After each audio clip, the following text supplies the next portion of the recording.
Whether it's cooking or attitude or a mix of both, here are my picks for the worst chefs from every Hell's Kitchen season so far. So let's get started to where it all began in season 1. You don't like me, I don't know what to tell you. You're an asshole. Unbelievable. No points for guessing really, it has to be Jeff. This dude scored just 1 point in his signature dish challenge because the steak he served was way too overcooked and the mushrooms were extremely salty. Mushrooms a little bit salty. Steak overcooked. 1 out of 10. During the service, he was assigned to the waitstaff, and he miserably failed to impress any of the customers. Why don't we have our meal? We appreciate a little bit of your patience. I have no patience, Jeff. Of the 3 tables assigned to him, 2 of them left prematurely. Well, that says a lot. And then came his disastrous final service. Jeff, come here. One's got all the lobster in, one's fucking missing lobster. Clearly, the dude was struggling to find a balance. Luckily, Michael swooped in to help him fix it in time. However, Jeff resorted to the blame game, blaming his own lack of experience on the line. However, sous chef Marianne and Chris were not having it. I'm doing it, I'm trying. Are you talking to me right now? Are you?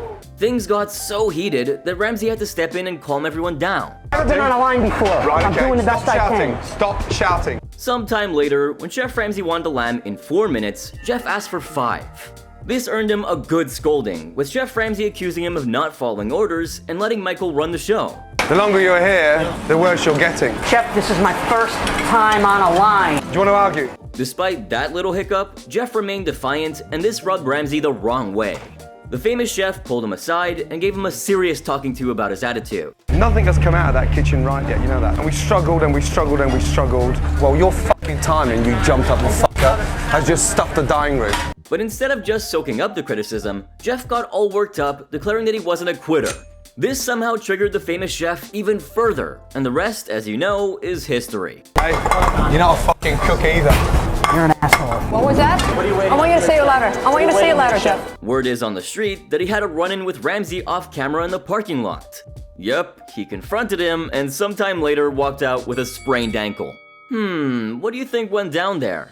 But the issue wasn't settled yet. In 2005, he gave an interview to the New York Post saying that he took abuse for hours and that he was super glad that he told off Chef Ramsay. In his own words, I don't regret it at all. Somebody needed to tell him that he was a jackoff, and I think it was well deserved. Well, those were some strong words right there. But do you really think that Chef Ramsay broke his spirit on the show, or his ankle? Don't forget to let me know what you think.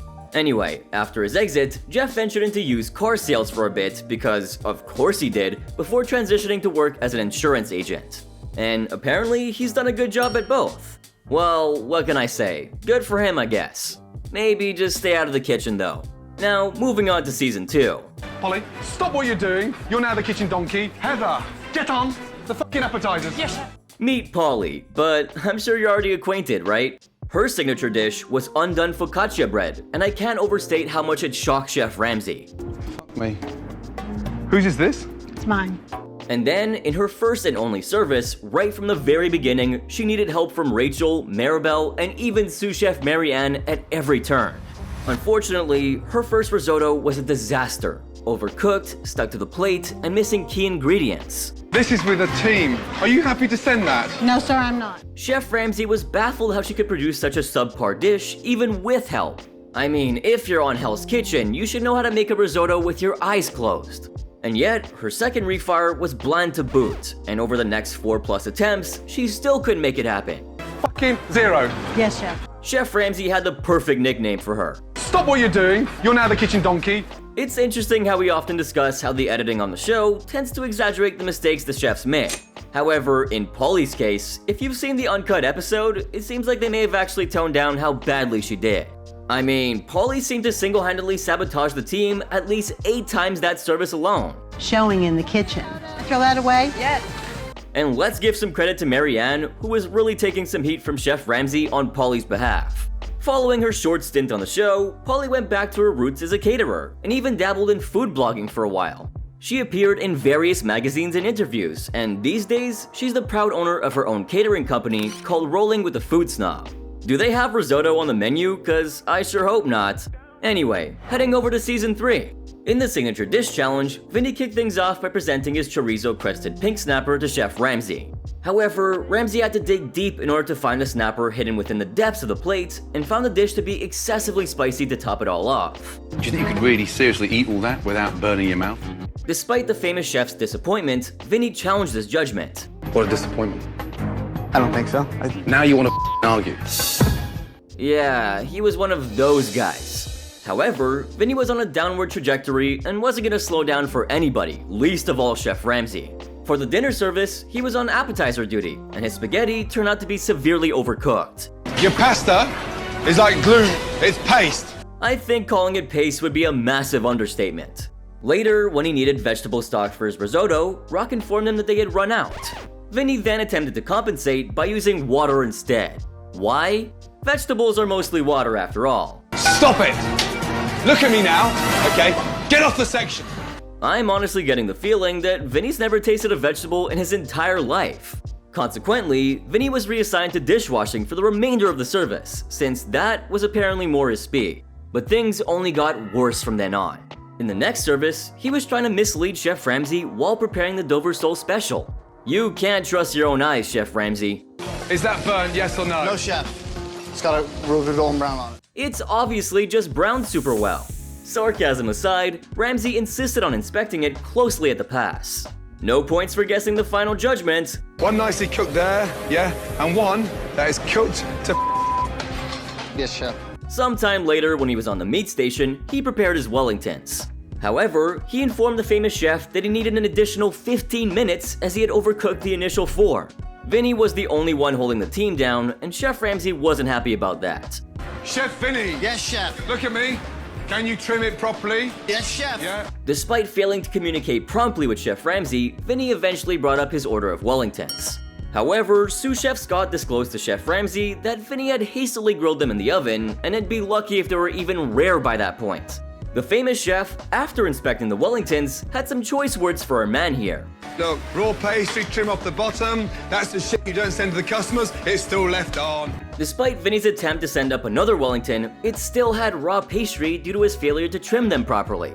As Vinny tried to recover, Chef Ramsay accused him of creating inconsistencies in every single meat entree. Every other one with you is right, or is it 1 in 3's right? No, chef. This one's perfect. This one's perfect. Although Vinny insisted that his new Wellington was perfect, Chef Ramsay was more curious about how much had been wasted. So, he checked the trash. And what did he find there? 6 Wellington orders and 1 chicken in my bin. Hey, a restaurant wouldn't even open with that. You'd close it before you got anywhere. Despite this, Vinny's inflated ego prevented him from accepting any responsibility for it. Yeah, Hell's Kitchen was definitely not his kind of thing. The dude just went back to his previous catering job. Here's hoping that he and Polly don't get it in their heads to go in on a joint business venture. Now, if you're looking for the worst chef from season 4, then it's undoubtedly this guy. I'm no longer just Jason. It's Jason who won Hell's Kitchen and has his pocket full of money and has to beat women off with a stick, for God's sake. The man's the biggest pig the world's ever seen. I hardly want to utter his name. By the way, he's even more awful in real life. He posts obscene stuff and comments derogatory things on women's posts on social media despite being married. He's a lowlife, and even that is putting it as kindly as I can while staying on YouTube's good side. The girls have a clue what they're doing. But what do you expect without a man over there to lead them, of course? Oh, and let's just say that he's not a huge fan of getting the jab. What a surprise, right? Anyway, if you're looking for me to dig into more about this guy, then make sure you check out my video right here. You'll get far more than you'll ever want to know about this guy. Meanwhile, over in Season 5, I was originally going for Miss Manners Colleen, but she was at least slightly resilient, but Lacey, good God. She definitely overstayed her welcome. Lacey! Yes, Lacey, Chef! look at me, just try harder! I think this was the first and only time that Chef Ramsay actually got to me. And he's yapping British shit. She was totally clueless, slacked off, and threatened to quit so many times, and it surprised me that Chef Ramsay kept her around for so long. I know, but now I have... Never mind. It's just a lot of different stuff in a lot of different pans. Mind you, he has let go of so many chefs for lacking passion when they were just simply quiet, like Autumn or LA.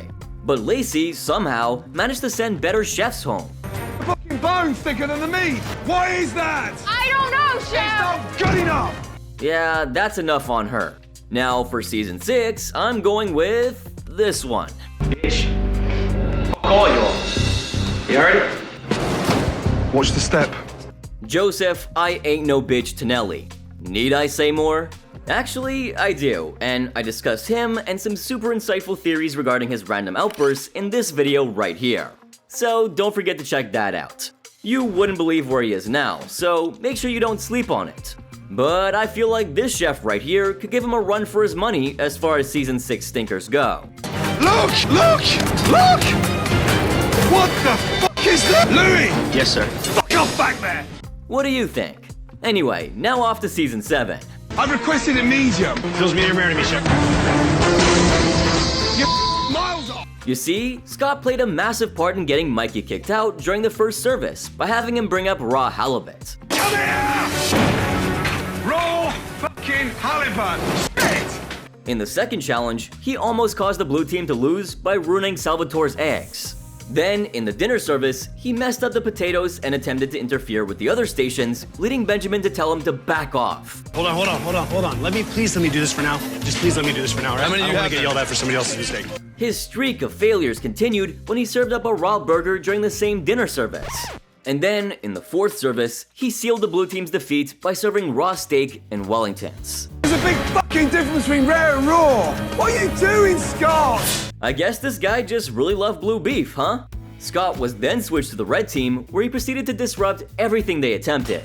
Adding to the chaos, he decided to put on a ridiculous hat, which usually isn't a promising sign for someone's mental state, right?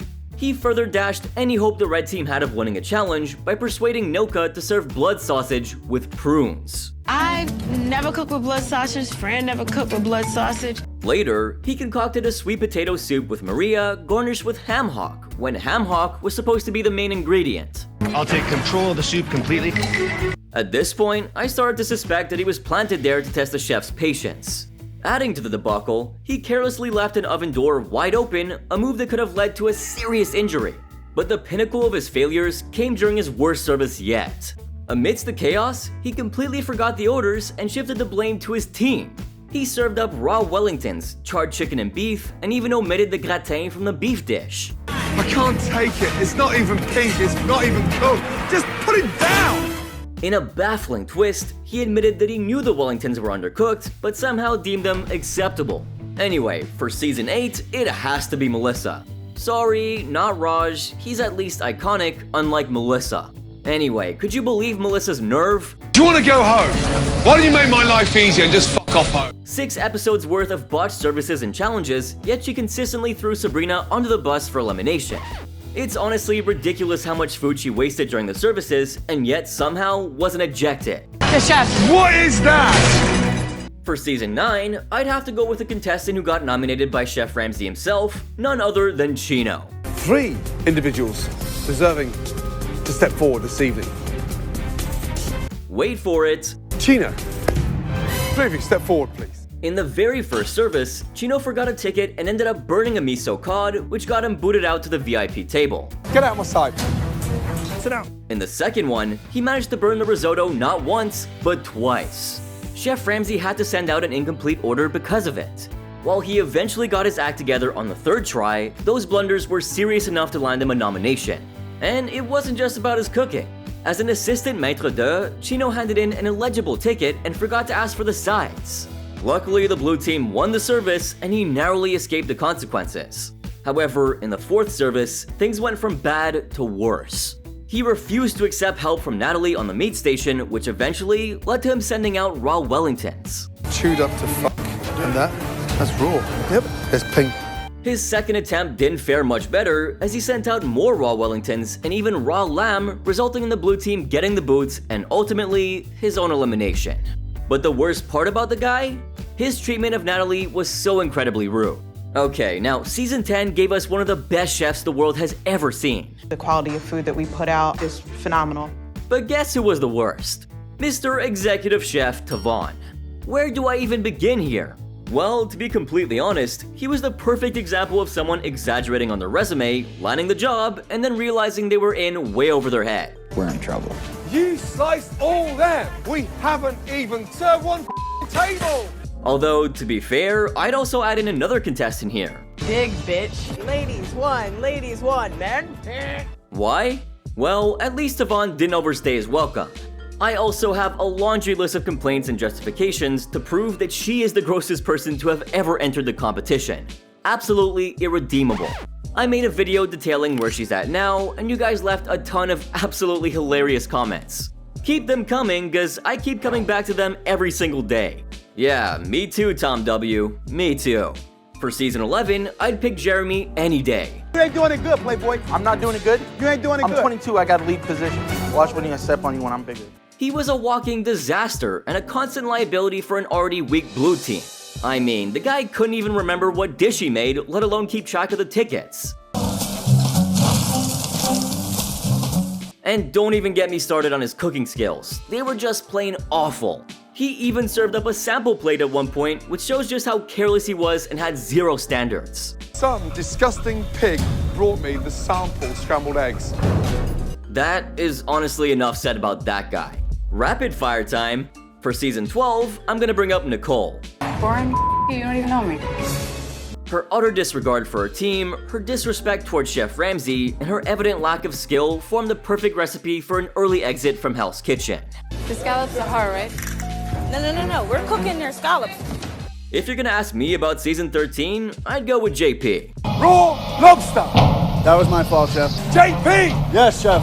Just pathetic! His repeated failure to nail a signature dish despite multiple attempts was beyond embarrassing. How long do you need to have those halibuts? For real? 3 minutes. Where am I putting these? In the napkin? As for season 14, it's definitely Monique. No, if you wanted it, you should have just told me. I would have did it. You came to the kitchen. Tell you what I want. Her decision to serve up pre-made sauce to Chef Ramsay of all people was a culinary sin of the highest order, and then she had the audacity to defend it. Unless you're from fucking Italy, as an Italian, you're not gonna be making your sauce from scratch all the time. It became painfully obvious that she lacked the fundamental skills required to exist in a professional kitchen, reducing her presence to a mere comic relief. Her feeble attempt to justify her blunder only highlighted her delusions. T, on the other hand, seemed acutely aware of Monique's shortcomings, recognizing her as the weak link that threatened to drag the red team down in both the dinner services and challenges. Something's off. Monique, are you fucking kidding me? Now, for season 15, it's gotta be this contestant, with traits as bad as Jason Underwood and anger issues the likes of Joseph Tonelli. Won because I lost. That's not a winner. This guy always strutted around like he was the top chef, just because he's ex-military, but let's face it, he's a consistent letdown in the challenges and only pulled off mediocre performances during the service. Raw fish. How thick is the fish? Very thick. Thicker than last night. There's no two fish the same, right? But it's undercooked. Also, it's so hilarious that as someone from a military background, he sucked at following orders. During the Chef Andy wedding challenge, Frank went against the grain by preparing 2 dishes instead of 1, despite being instructed otherwise. I just want 2 beef dishes. Come on. We're keeping the steak Diane, and we'll keep that one right there. That's it. Done. Additionally, he chose to make a beef dish despite knowing that Manda had already selected beef and he was assigned chicken. And don't even get me started on how he consistently shifted the blame and how he treated Manda, who in my book was one of the strongest chefs of that season. I mean, seriously, this dude acted like he was Gordon Ramsay's prodigy or something, when he was barely cut out to be a fry cook. Now, coming to season 16, where do I even start? It was like the Avengers assembling if the Avengers were all massive assholes. Matt, I'm sorry, but the fact that you got in his face and He told me to come here, though. He said come here. But no. I really couldn't decide. So take your pick among Johnny, the hot-headed bully, Matt, the racist, and Andrew, the manipulative cheater. You really are spoiled for choice here, but let me know your favorites or, well, your not-so-favorite in the comments section down below. For season 17, I'd go with her. Fucking get me off of my fish! Robin really overstayed her welcome on All Stars and didn't deserve a black jacket at all. Her cockiness grated on everyone's nerves, especially considering how consistently she struggled from the very beginning. I cannot stand your fucking ass. Initially, her signature dish was a flop, and she stumbled through several challenges, landing herself in the hot seat for elimination. Even after being shuffled to the blue team, where her challenges improved marginally, her services remained abysmal. It seemed like every time the blue team lost, Robin found herself facing elimination, yet even when they won, her performance still left much to be desired. And let's not forget the controversial Van elimination, where Robin managed to dodge the inevitable yet again and send a fan favorite home. Van, come here. I'm still salty about that one, to be honest. From snagging the black jacket from Jennifer to screwing up Benjamin's finals, Robin was trouble all the way. Moving on to season 19, well, I think I have to go with Mark. I'll order chef table. VIP, boys. He just butts over me. And if you've been following my recent videos, you've already caught up on the lore and know that he's somehow worse and creepier in real life than he was on the show. If you ask me, I think Declan described him the very best. The weakest member of the group still is Mark. He's gonna try really hard, but it's all talk, it's all bravado. Enough said, honestly. Now, coming to season 20, it has to be this dude right here. Young man, if you're going to stay in this industry, get your together. He served a poop tube garnish to Chef Ramsay, accompanying his signature dish, and raw chicken in the alcohol one. Both times, I think he should have gone home. You guys wanted me to eat pink chicken? Seriously? No, chef. No, chef. He really didn't take the competition seriously and got his kicks from serving raw lamb to the diners. Sorry? It's rare. It's rare. Oh, pass me raw. It's not funny, Matthew. In a desperate bid to salvage his reputation, he resorted to smuggling a digital thermometer, but hilariously failed at using it effectively. To top it all off, he shifted the blame onto the fast pacing for his dismal performance, a feeble attempt to deflect from his own shortcomings. Matthew, what's going on? It's just really fast, and we're trying. And really fast? Yes. For season 21, who else could it be other than Charlene? Yes, sir. Hello, Charlene. During her time at the meat station alongside Billy, Charlene found herself in a whirlwind of chaos. When the famous chef called out the first order of entrees, her attention seemed to be elsewhere. Hey, you should be moving there. You're not staring at me. Me. Eventually, she relinquished control of the meat station straight to Billy, but her troubles were far from over. The entire blue team was booted thanks to her. You don't what? I was trying to overestimate. Wrong number. 15 minutes. Hey, we'll be here till New Year's Eve. But I know you've been waiting for this moment, so I'll just get right into it. It's time to reveal the worst contestant from the latest season. Throughout the entire show, Jason showed an unbelievable amount of arrogance. He consistently failed to learn from his mistakes, threw others under the bus, even the sous chefs, and was completely and utterly delusional about the extent of his skills. When you're running your own empire, then you call the shots. In the charity episode, for example, Jason completely put himself on blast. I'm not touching it. Okay. For someone who's an executive chef who has so much pedigree, how can you not sear a scallop? It's just crazy. He initially refused to communicate and delegate, considering it micromanaging, which drew a swift rebuke from Chef Ramsay. However, despite making mistakes at literally every opportunity, Jason refused to take accountability for a single thing. And the famous chef spent a considerable amount of time calling him out for them. If you ask me, Jason's behavior epitomizes everything you wouldn't want in a head chef. He operates on his own terms, refuses to listen, blames everyone for his mistakes, and thought that he was the talk of the town. In short, he was simply the worst. But at least Chef Ramsay has a real good rubric to grade future contestants on now. So, do you agree with my list? If not, who do you think was the worst from each season? Make sure to let me know in the comments section down below. And if you enjoyed this video, make sure to visit my social media pages, drop a like, subscribe, and turn on my post notifications if you haven't already. And if you thought this video was crazy, wait till you see my next video right here, since it's even better.